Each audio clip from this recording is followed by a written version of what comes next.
दोस्तों, जैसा कि आप जानते हो ये है अंजलि का घर और यहाँ पर अभी सुबह का टाइम है। तो चलिए देखते हैं आज की कहानी में क्या होने वाला है। इधर अंजलि रसोई में खाना बना रही है। रोजाना सुबह शाम झाड़ू लगाती हूँ, फिर भी पता नहीं इतनी गंदगी कहाँ से आ जाती है। आज कितनी ठंडी हवा चल रही है, लगता है कहीं बारिश हुई है। चलो चलकर देखती हूँ बहू ने नाश्ते में क्या बनाया है। चलो झाड़ू यहीं पर रख देती हूँ। चलो बहू के पास चलकर देखती हूँ कि नाश्ते में क्या बनाया है। अरे बहू, चाय नाश्ता बन गया। जी माँ जी, चाय नाश्ता तो कब का बन चुका है। बहू, मैं तुम्हें शालू के घर से दूध लाकर देती हूँ। आज घर में गाजर का हलवा बनाना। ठीक है माँ जी। माँ जी की आवाज आने लगती है। लगता है पार्वती की विदाई हो रही है।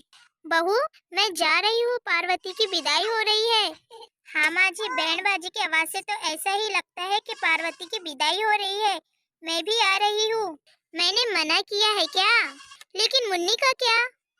मैं रिंकी और चिंकी से कह दूंगी कि मुन्नी का ध्यान रखे। हाँ बहू, जाकर कह दे कुंभकर्ण की बहनों से कितना सोती है। ये सही कह रही है, दोनों बहनें तो रिकॉर्ड बना रही है सोने का। ठीक ही तो कह रही है माँ जी, दोनों बहनें तो सोने का रिकॉर्ड बना रही है। चलो जाकर जगा देती हूँ।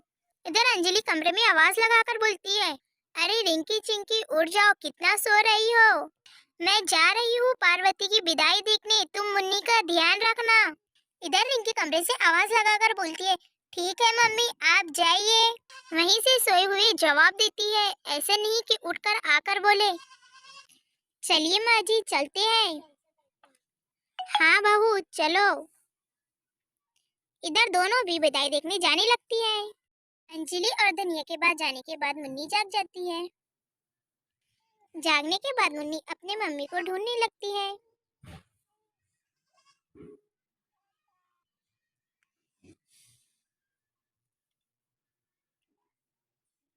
लेकिन उसे मम्मी कहीं नजर नहीं आती है और रिंकी हंसने लगती है। इधर मुन्नी अपने मम्मी को ढूंढ रही होती है कि तभी मुन्नी की नजर चिड़ियों पर पड़ती है। इधर मुन्नी चिड़ियों के साथ खेलने लगती है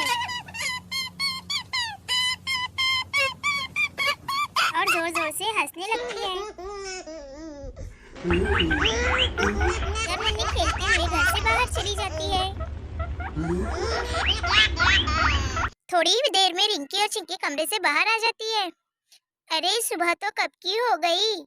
दोनों बहनें पलंग पर आकर बैठ जाती है और आपस में बातें करती है। अरे रिंकी, मैंने जो रात में फिल्म देखी इतनी बकवास थी कि क्या कहूँ। तू बस फिल्म ही देखा कर, जब फेल होंगी तब पता चलेगा। अच्छा रिंकी, मैं अभी फ्रेश होकर आती हूँ। जल्दी से आना, मुझे भी फ्रेश होना है, तुम बहुत टाइम लगाती हो फ्रेश होने में। हाँ हाँ बाबा, अभी आती हूँ। पता नहीं चिंकी का क्या होगा, एग्जाम में फेल होंगी या पास, कुछ पता नहीं। इसका तो भगवान ही मालिक है। इसे कितना समझाती हूँ पर इसकी समझ में तो कुछ नहीं आता। तो फ्रेंड, आप भी मेरी बहन को समझाइए कि पढ़ाई लिखाई करना कितना जरूरी है। काफी देर हो गई, पता नहीं महारानी अंदर क्या कर रही है। तभी चिंकी भी बाथरूम से बाहर आ जाती है। इधर रिंकी भी फ्रेश होने के लिए जाती है। इधर दोनों बहनें फ्रेश होकर आ जाती है और अपने बाल बनाने लगती है। अरे रिंकी, आज तो हम पक्का लेट होंगे कॉलेज के लिए। हाँ चिंकी, तुम सही कह रही हो, आज तो हम दोनों पक्का लेट हो जाएंगे। वैसे दादी और मम्मी कहाँ गई है, दिखाई नहीं दे रही है। तुम्हें पता है कि मम्मी कहाँ गई है? हाँ हाँ, मम्मी ने तो मुझसे कुछ कहा था पर मैं नींद में थी, कुछ समझ में नहीं आया कि मम्मी ने क्या कहा था। चलो मैं जल्दी से मेकअप कर लेती हूँ, फिर हम दोनों नाश्ता कर लेते हैं और कॉलेज चल देते हैं। इधर दोनों बहनें मेकअप करने लगती है। तिरछी नजरिया मोरी आए हाय हाय, पतली कमरिया मोरी आए हाय हाय। रिंकी का ये गाना सुन के रिंकी हंसने लगती है। तुम तो सिर्फ एक ही गाना गाती हो। क्या करूं रिंकी, मुझे यही गाना पसंद है। चलो अब काफी भूख लग गई है, हम दोनों नाश्ता कर लेते हैं। फिर दोनों बहनें रसोई की तरफ जाने लगती है। अरे खुशबू तो बहुत अच्छी आ रही है, लगता है मम्मी ने खाने में सब्जी बनाई है। सब्जी का नाम लेते ही मेरे पेट में तो चूहे दौड़ने लगे। मम्मी ने सब्जी और चावल बनाए हैं, अब तो खाने में खूब मजा आएगा। इधर दोनों बहनें खाना खाने लगती है। दोनों बहनें खाना खा लेती है, तभी फोन बजने लगता है। अरे पता नहीं इतनी सुबह सुबह किसका फोन है। मैं देखती हूँ किसका फोन है। अरे ये क्या, ये तो मेरी फ्रेंड लपट झन्नो का फोन है। चलो उठाकर देख लेती हूँ। इधर रिंकी फोन पे बात कर रही होती है। हेलो हेलो लपट झन्नो। हेलो रिंकी बोल रही हो क्या? हाँ मैं रिंकी ही बोल रही हूँ। क्या बात है लपट झन्नो, आज कैसे फोन लगा दिया? इधर लपट झन्नो फोन से बोलती है।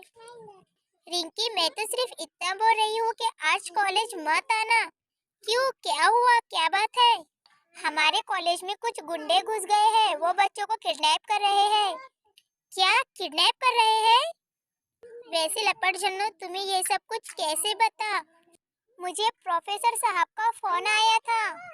अच्छा हुआ लपट झन्नो जो तुमने फोन लगाकर बोल दिया, हम लोग तो थोड़ी ही देर में कॉलेज के लिए निकल रहे थे।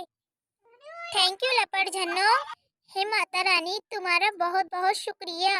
अगर हम आज कॉलेज चले जाते तो वो गुंडे तो हमें भी किडनैप कर लेते। क्या हुआ रिंकी, कौन किडनैप कर लेता? मुझे लपट झन्नो का फोन आया था। हमारे कॉलेज में कुछ गुंडे घुस गए हैं जो कि बच्चों को किडनैप कर रहे हैं। क्या, ये क्या कह रही हो तुम? हाँ चिंकी मैं सही कह रही हूँ। अच्छा हुआ जो हम जल्दी कॉलेज नहीं गए, वरना वो गुंडे तो हमें भी किडनैप कर लेते। हे माता रानी सभी बच्चों की रक्षा करना। पिंकी और चिंकी आपस में बातें कर रही होती है कि धनिया और अंजलि वहाँ पर आ जाती है। बहू देखा पार्वती कितना रो रही थी। हाँ माँ जी, पार्वती की रो रो के तबीयत बिगड़ गई होंगी। अरे दादी और मम्मी तो आ गई। दादी और मम्मी आप दोनों कहाँ गई थी? हम दोनों पार्वती की विदाई में गए थे, तुम दोनों कॉलेज नहीं गई क्या? नहीं दादी, हम लोग तो कॉलेज जा ही रहे थे कि उतने में ही हमें फोन आ गया। नहीं, लपट झन्नो का फोन आ गया और हम कॉलेज नहीं गए। लपट झन्नो के फोन से कॉलेज का क्या मतलब? दादी हमारे कॉलेज में गुंडे घुस गए हैं जो बच्चों को किडनैप कर रहे हैं। अच्छा हुआ फिर जो तुम दोनों कॉलेज नहीं गई। वैसे मुन्नी कहाँ है? अब तक तो जाग गई होंगी। मम्मी क्या बात कर रही हो, मुन्नी आपके साथ नहीं है क्या? देखा बहू, इन दोनों पे भरोसा करने का नतीजा। अब मुन्नी पता नहीं कहाँ चली गई। ये दोनों तो लगता है अभी नींद से जागी है। नहीं दादी, हम लोग तो कब का जाग गए हैं, पर मुन्नी पता नहीं हमें कहाँ चली गई। अब तो पुलिस स्टेशन जाना होगा। इधर अंजलि रोने लगती है। दोस्तों आगे का एपिसोड देखने के लिए हमारे चैनल पर बने रहिए। Thank for watching this video, bye.